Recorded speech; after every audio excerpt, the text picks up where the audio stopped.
حضور کا چچا ابو لہب بدترین دشمن، اور اس کی بیوی ام جمیل بدترین دشمن، دونوں انتہائی خوبصورت انسان تھے۔ ابو لہب سرخ سفید رنگت، بڑی بڑی آنکھیں، بہت خوبصورت انسان تھا، اسی لیے اس کا نام تو غالباً عبد العزیٰ تھا، اگر مجھے مغالطہ نہیں لگ رہا ہے، بلکہ یہ تو اس کی کنیت بن گئی تھی ابو لہب، جیسے کہ لہب کہتے ہیں دہکتا انگارہ، تو یہ تو دہتے انگارے کے مانند ہے، اس کے سرخ و سفید رنگت جو ہے، اس کی آنکھیں جو ہے بڑی بڑی، لیکن بدقسمت بدبخت حضور کا انتہائی دشمن، اور ام جمیل اس سے بڑھ کر دشمن۔ یہ بتانا مشکل ہے کہ کون زیادہ بڑا دشمن تھا۔ ذاتی طور پر حضور کو جو تکلیفیں پہنچائی ہیں وہ باہر کے لوگ نہیں پہنچا سکتے تھے، لیکن یہ تو گھر کے لوگ تھے، انہیں کون روکے؟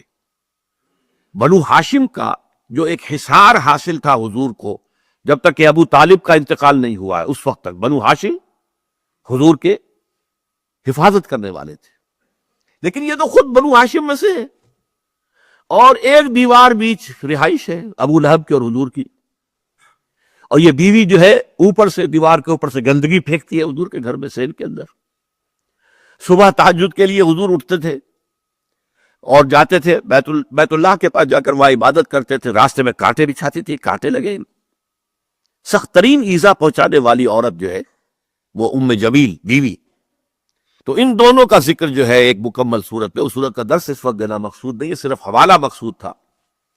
تبت یدا ابی لہب وتب، یہ انتہائی گستاخانہ جملہ تھا جو کہ ابو لہب نے حضور کے شان میں استعمال کیا تھا۔ تبا لک لہذا جمعتنا، تمہارے لیے ہلاکت و بربادی ہو، تم نے ہمیں اس کام کے لیے جمع کیا تھا، ہم سمجھے تھے کوئی کام کی بات تم نے بتانی ہے، تم نے یہ ایک توحید کا ذکر شروع کر دیا۔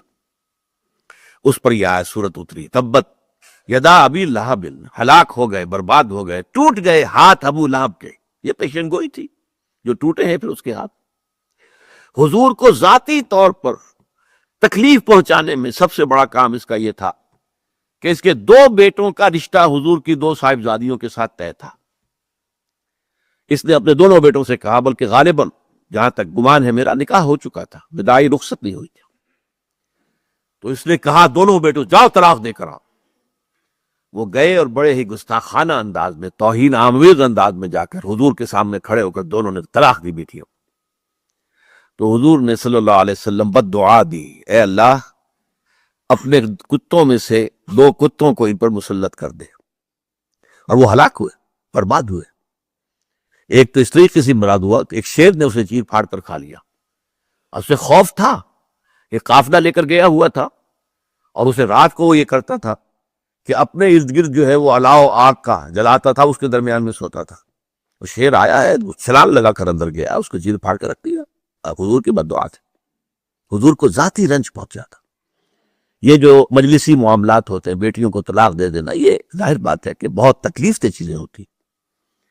بہرحال اس کے لیے فرمایا تبت یدا ابی لہب وتب ما اغنی عنہ مالہ وما کسب، اس کے ہرگز کام نہیں آئے گا اس کا مال اور جو کمائی اس نے کی ہوئی ہے، جو مال کمایا ہوا ہے۔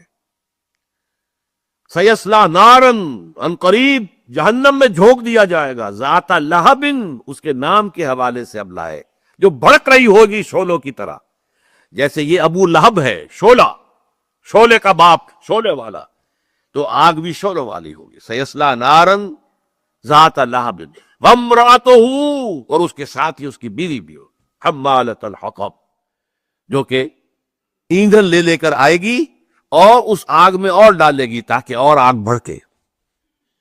سیصلی نارا ذات لہب وامرأتہ حمالۃ الحطب فی جیدہا حبل من مسد،